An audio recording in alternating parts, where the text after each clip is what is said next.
विवेकानंद के सुंदर स्वप्नों का भारत नया बनाएंगे। भारत माँ को फिर से स्वर्णिम सिंहासन पर बिठाएंगे। विवेकानंद के सुंदर स्वप्नों का भारत नया बनाएंगे। भारत माँ को फिर से स्वर्णिम सिंहासन पर बिठाएंगे। और ये बवंडर अगर धरती पर छा जाए तो आगे की ओर बढ़ो। हमारे बीच उपस्थित हैं हमारे रामकृष्ण मिशन के पूर्व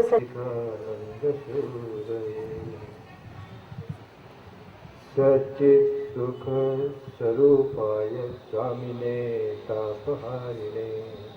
लोगों पर कुछ दो चार बातें कहना चाहूँगा। आज के संदर्भ में अगर हम देखें कि हमारे देश की परिस्थिति क्या है, उसके बाद ही सोच सकते हैं कि स्वामी विवेकानंद ने जो हमको दिया उसका मूल्य क्या है। आज की परिस्थिति में अगर हम पूछें, परिस्थिति बहुत खराब है। अशांति, टेंशन, तनाव,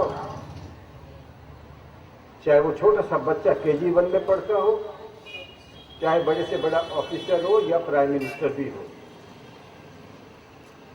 इससे छुटकारा नहीं है। क्यों?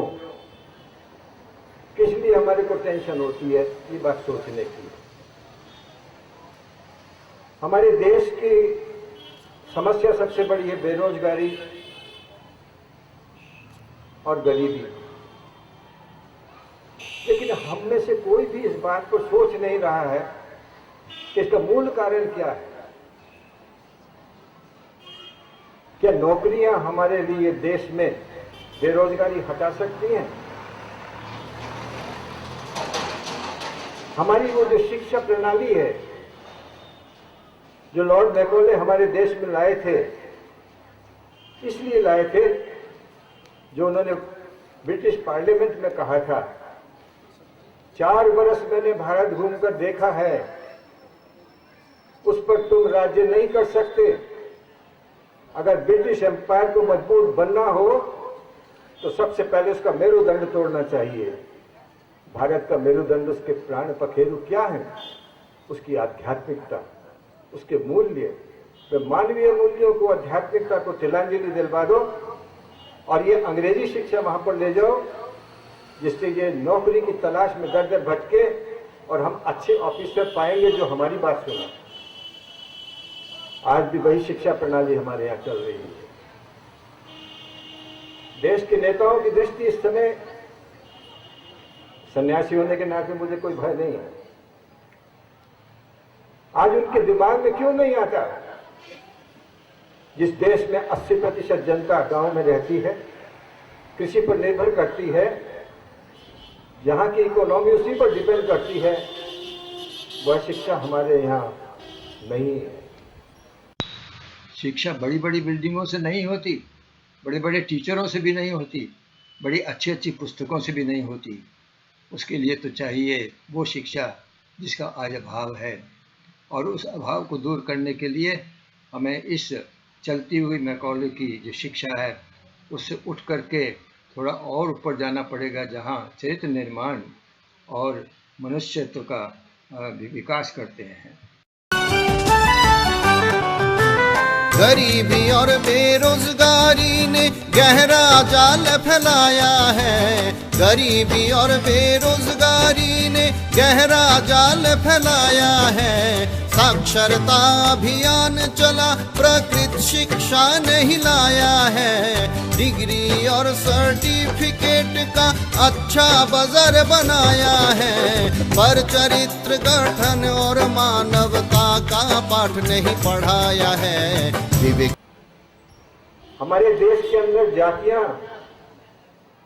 विभाजन नहीं था, प्रोफेशन के अनुसार सुनार है, काश्तकार है, जो भी जिस कार्य में था उसके हिसाब से उसकी जाति को बोला गया।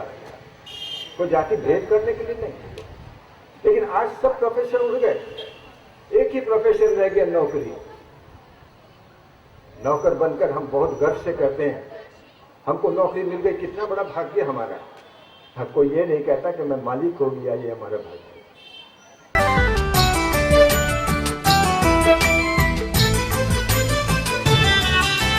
खेती बाड़ी गोपालन से भारत समृद्ध बनाया था। खेती बाड़ी गोपालन से भारत समृद्ध बनाया था। विस्तृत रूप से रोजगार घर घर में ही फैलाया था।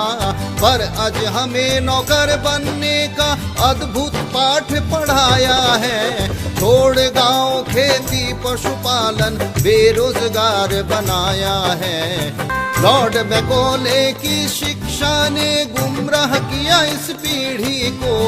लॉर्ड मैकॉले की शिक्षा ने गुमराह किया इस पीढ़ी को। अन्नदाता कहलाने में लज्जा लगती इस पीढ़ी को। दर दर भटक रहे शिक्षित नौकर चाकर कहलाने को। तनावपूर्ण अति चिंतित मन दिन रात तरक्की पाने को। तो ये एक शिक्षा के अंदर परिवर्तन की आवश्यकता है। प्राकृतिक संपद, रिन्यूएबल रिसोर्सेज, इनका दोहन करके हमको देश की संपत्ति बढ़ानी है, जैसा कि पहले हो चुका है। और इसीलिए सोने की चिड़िया कहलाने वाली ये भारतवर्ष आज दरिद्रता की जंजीरों में जकड़ा हुआ है। इसको छुड़ाने के लिए स्वामी विवेकानंद ने कहा था, फेंक दो तुम्हारी ये सारी डिग्रियों को। लज्जा नहीं लगती साहब के सामने घुटने टेक कर बोलते नौकरी दो, नौकरी दो। चला आना जरा अमेरिका, ले आ फुगली की गमछे, बनारस की साड़ियां, मसाले ले आ, मैं भी खुआऊंगा। और अगर तेरे पास आने के लिए खर्चा नहीं है, भाड़ा नहीं है, तो कुछ दिन मजदूरी करके पैसा कमा करके चला। स्वामी जी चाहते थे हम अपने पांव पर खड़े हों। आत्मनिर्भरता हमारा दंड हो, मेरुदंड हो। आत्मनिर्भरता तब होती है जब अपने ऊपर विश्वास हो। हम तो भूल ही गए कि हम कौन हैं। हम तो अपने को ही भूल गए। हमारे भीतर में जो शक्ति है उसको भूल करके हम कहते हैं हम दुखी हैं, हम दरिद्र हैं, हम कमजोर हैं, हम ऐसे हैं वैसे हैं। नहीं, हमारे भीतर में जो अनंत शक्ति, जो आत्मा विराजमान है, उसको हमने पहचाना नहीं। क्यों नहीं पहचाना? क्योंकि हमने अपनी संस्कृति और सभ्यता को तिलांजलि दे दी। वो अंग्रेजी शिक्षा के अंदर पढ़ करके नरेंद्र नाथ, जिसका मिशन था इस दुनिया के अंदर आकर के, वो 39 वर्ष की उम्र के अंदर सारे को परिवर्तन करना था। वो नरेंद्र नाथ ने शुरू से ही ध्यान निष्ठा की। उसने शास्त्र पढ़े, रामायण गीता भागवत पढ़ा, अपने यहाँ की फिलॉसफीज पढ़ी, और यहाँ तक कि जो विदेश की थी उन शास्त्रों को भी पढ़ा। उन्होंने नास्तिकवाद भी पढ़ा, विभिन्न धर्मों को पढ़ा। एक प्रश्न था सिर्फ उसके सामने, और वह था अगर भगवान है तो उसको किसी ने देखा कि नहीं। अगर भगवान नहीं है तो बेकार है ये सब धर्म वर्म। और इसी आवेग में आकर के उन्होंने सारी अपनी किताबों को, धर्म ग्रंथों को फेंक दिया। ये आज आप लोगों के प्रश्न हैं, मेरे प्रश्न हैं। अब वो प्रश्न लेकर के गया वो श्री रामकृष्ण के पास, आपने सुना है वचनों में। उन्होंने कहा हाँ, मैंने ईश्वर को देखा।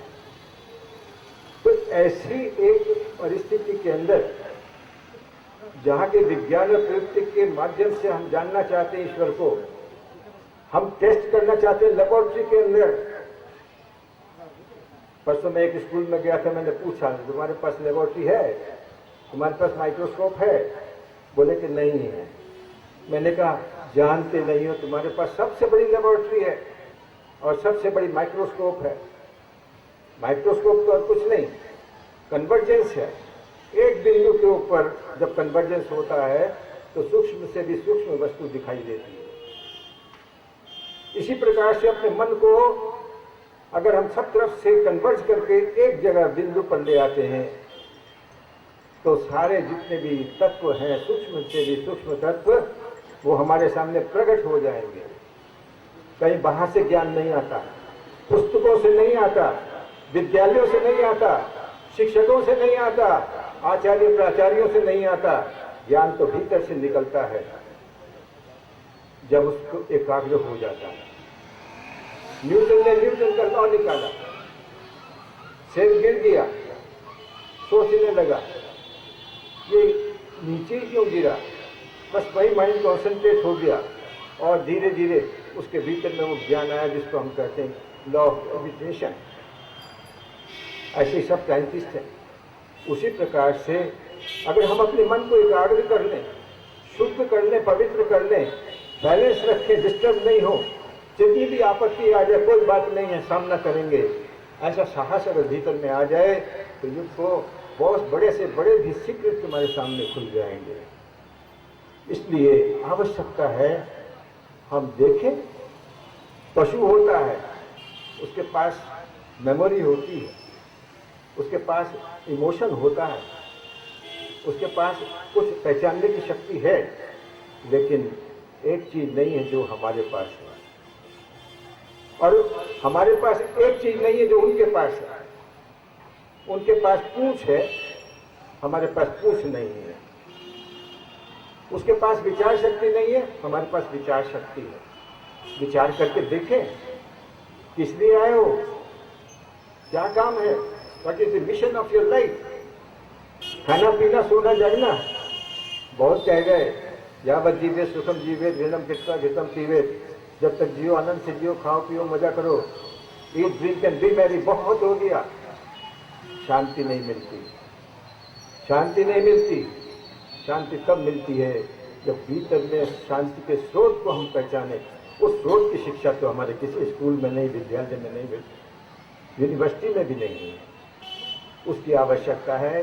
वही स्वामी विवेकानंद ने अपने जीवन में दिखा दिया कि नास्तिक होकर के भी मैंने देखा नहीं होती शांति। एकमात्र सत्य का अनुसंधान वही वो चाहते थे, और सत्य के अनुसंधान के लिए उन्होंने सारी दुनिया को तोड़ पाड़ किया, और अंत में जो मिला उनको वो सारे सबके साथ बांट दिया।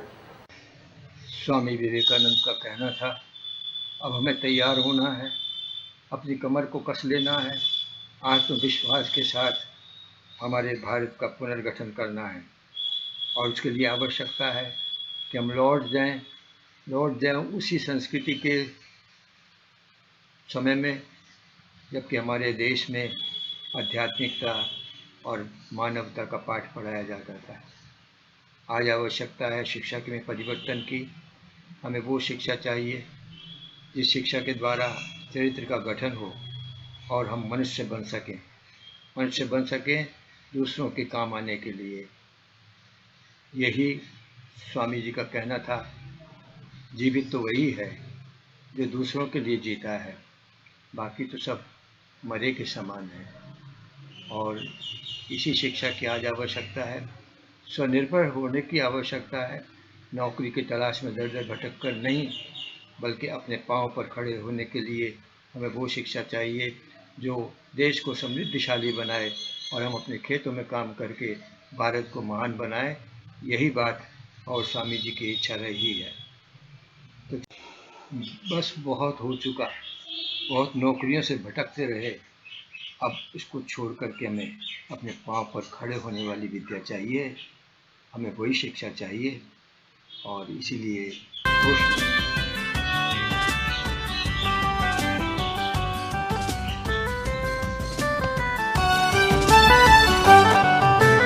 बीत गया सारा जीवन पर सुख शांति से दूर रहा। बीत गया सारा जीवन पर सुख शांति से दूर रहा। दिन रात पैर भी घुस केवल प्रयास अति भरपूर रहा। दर दर ठोकर खाकर भी नौकर ना बना मजदूर रहा। मनरेगा से आशा न भरी बेरोजगार ही बना रहा। विवेकानंद के सुंदर स्वप्नों का भारत नया बनाएंगे। भारत माँ को फिर से स्वर्णिम सिंहासन पर बिठाएंगे। विवेकानंद के सुंदर स्वप्नों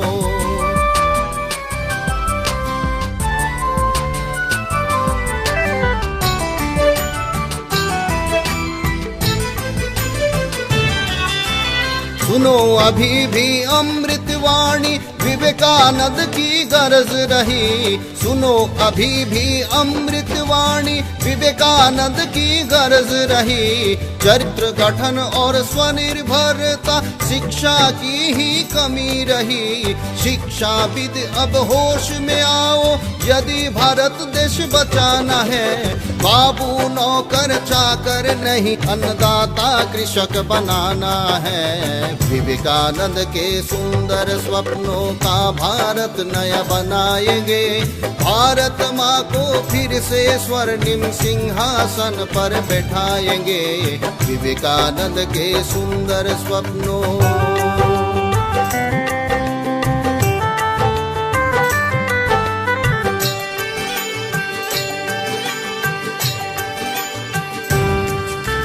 कृषि गोपालन बागवानी फल फूलों का देश बनाना है। कृषि गोपालन बागवानी फल फूलों का देश बनाना है। छोटे ग्रामीण उद्योगों से भारत को समृद्ध बनाना है। बेरोजगारी गरीबी समस्या को भारत से भगाना है। गाँवों से कच्चा माल नहीं, अंतिम वस्तु बिकवाना है। विवेकानंद के सुंदर स्वप्नों का भारत नया बनाएंगे। भारत माँ को फिर से स्वर्णिम सिंहासन पर बिठाएंगे। विवेकानंद के सुंदर स्वप्नों।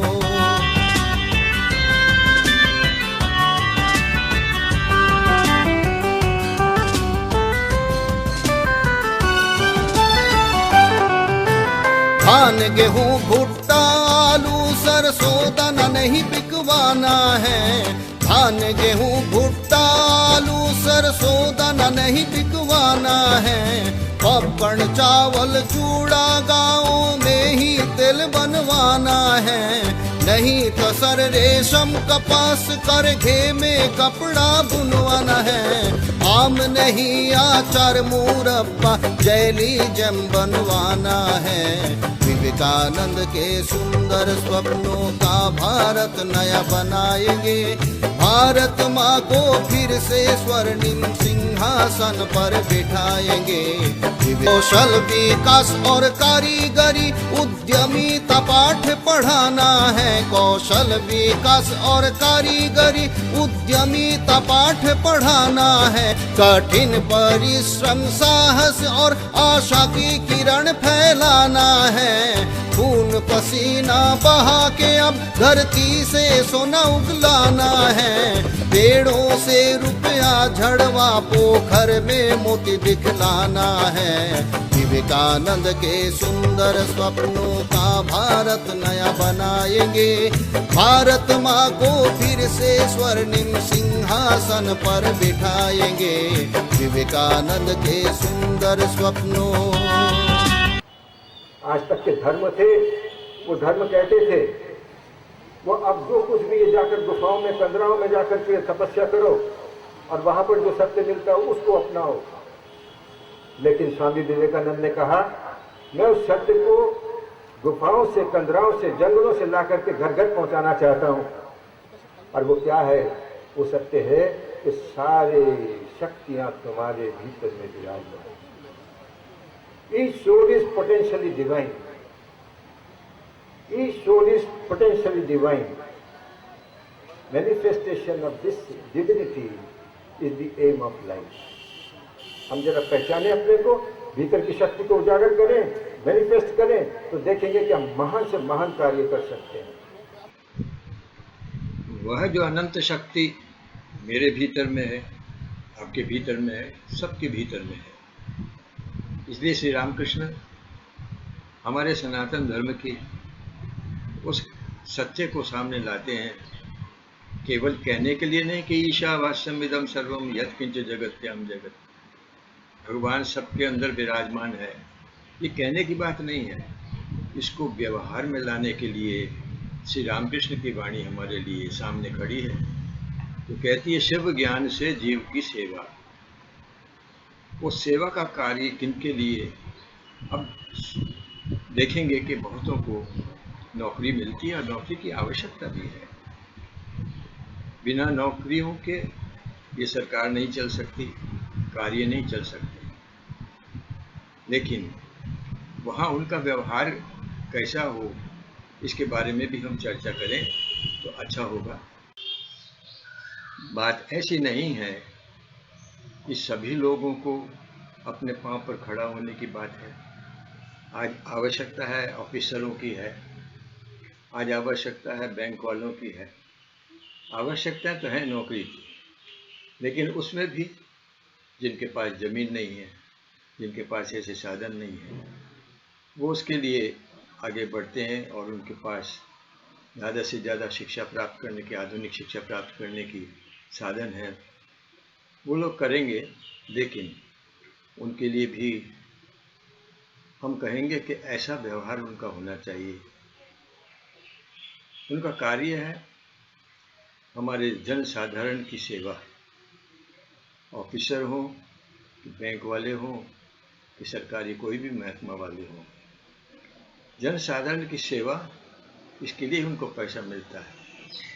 इसलिए उनका धर्म है कि उनकी सेवा करें। भगवान ने उनको ऐसा पद दिया है, इस बात को समझ में आ जाए तो देखेंगे कि हमारे देश को चलाने वाले, उनकी हमदर्दी और सेवा का भाव जन साधारण के पास होगा। और वो कैसे जन साधारण है, उसके लिए श्री रामकृष्ण कहते हैं, शिव ज्ञान से जीव की सेवा प्रत्येक व्यक्ति के भीतर में। अगर कोई ज़रूरतमंद है, उसको नौकरी चाहिए, कोई घर के अंदर आपके काम करता है, कोई मजदूर का काम करता है, तो ठीक है, उसके साथ भी व्यवहार ऐसा हो कि उसकी सुरक्षा हो और उसका सम्मान रहे। इस बात को हम आगे भी इस गाने के अंदर देखेंगे और उस पर व्यवहार करने की कोशिश करेंगे, ताकि सारे हमारे देशवासी, क्यों पृथ्वीवासी, सुख शांति की प्राप्ति कर सकें।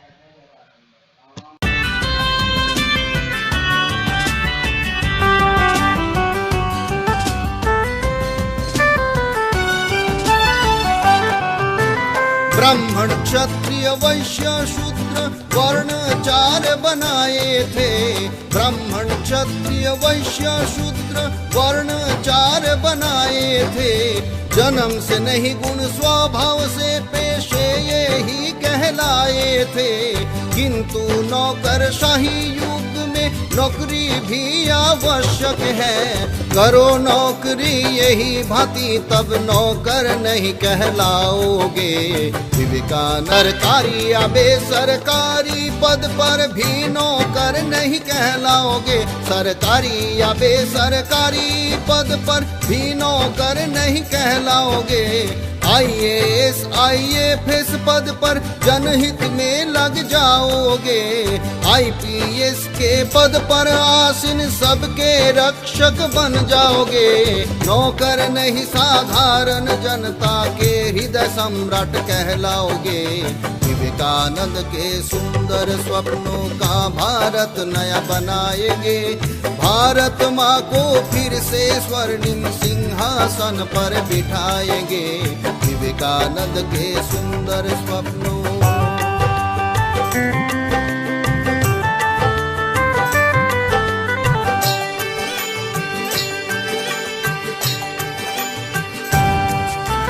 आए जरूरतमंद यदि तुम उसकी सेवा में लग जाओ। आए जरूरतमंद यदि तुम उसकी सेवा में लग जाओ। निस्वार्थ प्रेम से उसमें यदि ईश्वर को तुम लख पाओ। सरकारी तनख्वाह लेकर भी तुम नौकर नहीं कहलाओगे। देश प्रेमी जन साधारण के पृथ्वी पर देव कहलाओगे। विवेकानंद के सुंदर स्वप्नों का भारत नया बनाएंगे। भारत माँ को फिर से स्वर्णिम सिंहासन पर बिठाएंगे। विवेकानंद के सुंदर स्वप्नों।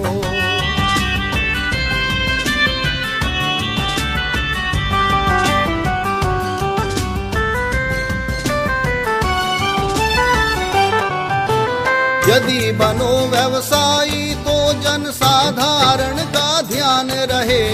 यदि बनो व्यवसायी तो जन साधारण का ध्यान रहे। कृषक वाले उद्यमियों के उचित लाभ का ज्ञान रहे। बचे हुए धन से दिन दुखी की सेवा निस्वार्थ करे। तो मानव प्रेमी बनकर आशीर्वाद सभी का पाओगे। विवेकानंद के सुंदर स्वप्नों का भारत नया बनाएंगे। भारत माँ को फिर से स्वर्णिम सिंहासन पर बिठाएंगे। विवेकानंद के सुंदर स्वप्नों।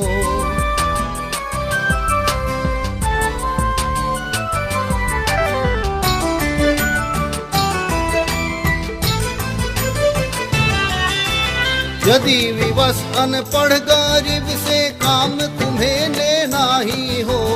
यदि विवश अनपढ़ गरीब से काम तुम्हें लेना ही हो। उचित मजदूरी देकर उनके प्रेम प्यार से मन भर दो। उनके परिवार की रक्षा करके महान बन जाओगे। यह लोक परलोक सभी में अनंत परम सुख पाओगे। विवेकानंद के सुंदर स्वप्नों का भारत नया बनाएंगे। भारत माँ को फिर से स्वर्णिम सिंहासन पर बिठाएंगे। विवेकानंद के सुंदर स्वप्नों।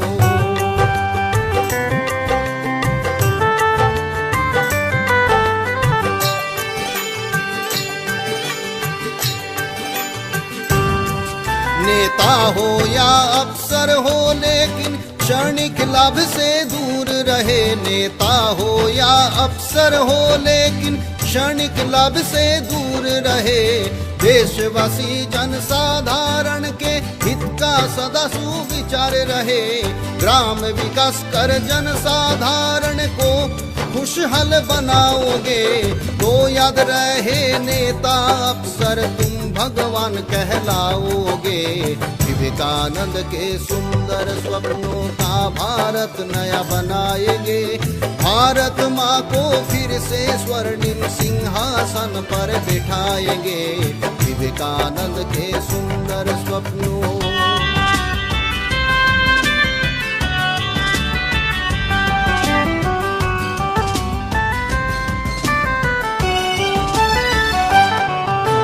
नहीं रहे मतभेद कोई मंदिर मस्जिद गुरुद्वारों में। नहीं रहे मतभेद कोई मंदिर मस्जिद गुरुद्वारों में।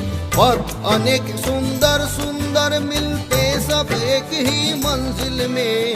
अल्लाह गढ़ ईशा ईश्वर चलते फिरते इंसानों में। प्रेम करो और लग जाओ भारत को महान बनाने में। विवेकानंद के सुंदर स्वप्नों का भारत नया बनाएंगे। भारत माँ को फिर से स्वर्णिम सिंहासन पर बिठाएंगे। विवेकानंद के सुंदर स्वप्नों।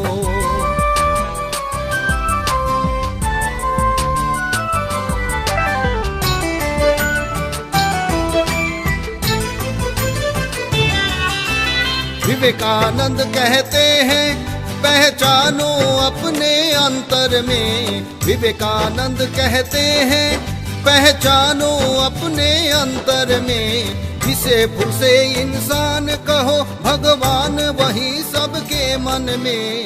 बहुरूप में तब सन्मुख तुम कहाँ खोजते हो ईश्वर। जीवों में जो करे प्रेम उसकी सेवा लेते ईश्वर। विवेकानंद के सुंदर स्वप्नों का भारत नया बनाएंगे। भारत माँ को फिर से स्वर्णिम सिंहासन पर बैठाएंगे। विवेकानंद के सुंदर स्वप्नों।